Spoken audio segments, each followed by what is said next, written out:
Alors dans cette deuxième vidéo, je vais venir un peu par rapport à l'appel à la mobilisation qu'on a lancé déjà depuis quelques semaines et dont certains sont en train de reprendre un peu les textes.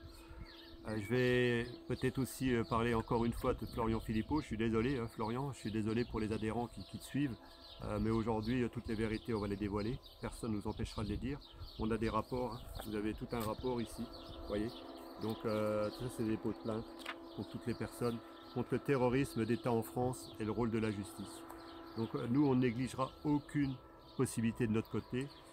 Florian Philippot, quand tu dis que tu déposes plainte contre Van der Leyen, sache qu'elle n'a aucun pouvoir puisque c'est le Conseil de l'Europe qui décide. Donc elle est qu'un exécutant du Conseil de l'Europe.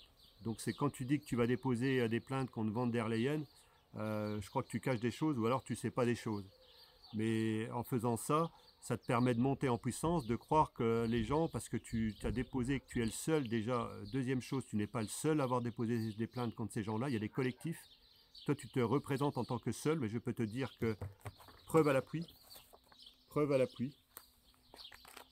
il y a énormément de plaintes, de collectifs en France contre cette personne-là et d'autres. Mais comme je répète, ce n'est pas elle le problème. Alors si tu te prévaux de dire que tu es le seul à l'avoir fait, je te reprends, tu n'es pas le seul et très loin. Donc pourquoi est-ce que tu n'es pas capable aujourd'hui de coaliser avec des personnes comme moi et d'autres qui sont en train d'essayer de regrouper tous les collectifs en France et de créer une coalition? Parce que ton rassemblement, ce n'est pas une coalition. Tu es à la tête de ce rassemblement et qui bientôt sera une coquille vide. Que tu me crois ou tu ne me crois pas, je te le garantis, demain, tu seras sur une coquille vide. Parce que les gens, de plus en plus, suivent ce que je suis en train de faire. D'ailleurs, il y en a 3 ou 4 qui sont venus me voir quand j'étais à Genève, et ils se reconnaîtront certainement dans ces collectifs-là. Et j'en connais d'autres ailleurs qui sont venus me demander de discuter avec toi. Alors je réponds à ces personnes-là qui sont responsables de départements dans le collectif des Patriotes. C'est que tout simplement, Florian Philippot ne répond à aucun message, même sur sa boîte contact, ne répond à aucun SMS et ne veut même pas discuter avec nous. Donc ça, c'est gravissime. Donc le fait de te prévaloir d'avoir déposé plainte contre Van der Leyen tout simplement pour croire que tu vas toucher un auditoire, c'est peut-être vrai, mais en tout cas, sache que tu es très loin d'être le seul, et quand je dis très loin, tu es très très loin, et si tu l'as fait en tant que seul, d'où vient cet argent qui te permet de payer un avocat pour le faire, alors que nous, avec des collectifs, c'est extrêmement difficile pour nous.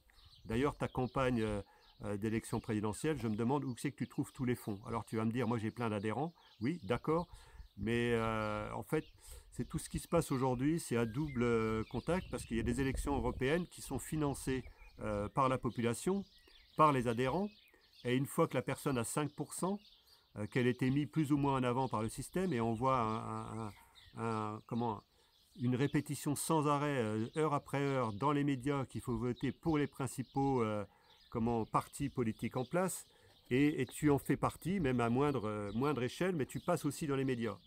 Tu passes dans des médias, et que si tu arrives à 5%, ça veut dire qu'encore une fois, c'est tes adhérents qui ont payé le fonctionnement de ta campagne, mais en plus c'est la population française dont je fais partie qui vont payer ton affichage, tes bulletins de vote. Donc il ne faut pas que tu oublies ça. Aujourd'hui, nous, la France libre, on n'a pas eu d'argent qui vient de l'extérieur, sauf si on fait les 5%, comme les listes qui ont fait 5% pourront être remboursées de leurs frais. Mais j'en vois, en veux-tu, en voilà, avec des grandes campagnes d'affichage qui coûtent des millions et des millions d'euros. Et ces gens-là vont toucher de l'argent de certains sponsors, de certains donateurs, de certains mentors. Et en plus, ce qui va se passer derrière, c'est qu'une fois qu'ils auront fait ça, s'ils sont dans les 5%, comme les gros partis sont dans les 5%, en fait, ils vont être remboursés. C'est-à-dire que cet argent-là va arriver dans les fonds propres, dans les caisses, dans leurs caisses en tant que fonds propres. Donc ça aussi, c'est une forme de détournement d'argent qui n'est pas légal. Et quand on voit France Libre, comme on n'est pas mis en avant, ou d'autres petits partis politiques qui ne sont pas mis en avant, de quel droit? Et aussi, ce qui relève aussi problème, c'est qu'on va aussi déposer des plaintes contre ça aussi, parce qu'on ne va pas arrêter, hein, je ne suis pas tout seul, il y a des collectifs qui sont là, qui sont en train de se rassembler aussi aujourd'hui. C'est que le droit à l'image, le droit à la communication, c'est-à-dire qu'il y avait 37 ou 38 listes, et on n'a vu que les mêmes. Et en plus, qui ont vu que les mêmes, qui ont commencé à faire campagne avant. Donc ça, c'est gravissime, c'est directement à la prison. C'est-à-dire, déjà leur liste n'était pas valable. Ils n'auraient déjà pas pu faire campagne, ils devaient être déjà exclus. Donc Donc je ne vais pas rentrer dans ces détails parce qu'il y en a qui en savent plus que moi par rapport à ça. Et je vais en rester là par rapport à cette vidéo-là.